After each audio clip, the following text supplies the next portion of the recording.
準備開飯啦喎，豉油強仲未到嘅？佢話佢賴咗嘢啊，好似咩基佬好怕熱喎。咩基佬啊？好似係雞窿好撚熱。咩雞窿啊，大佬？哦，係肯德基熱啊，基孔肯雅熱係嘛？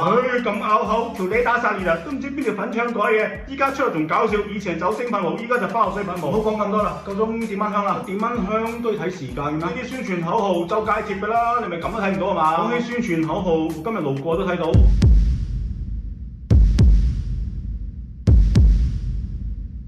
又幾有創意喎，真係！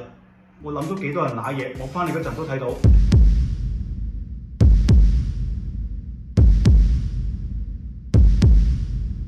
唔止呢啲啦，我翻嚟都睇到好多宣傳口號啊！唉，唔好睇啦，快啲開飯啦！我買咗盤富貴竹，放喺屋企邊度比較好啊？你買翻嚟嘅話，我諗你可以劈咗佢啦。如果唔係嘅話，你嘅富貴竹有排見唔到水。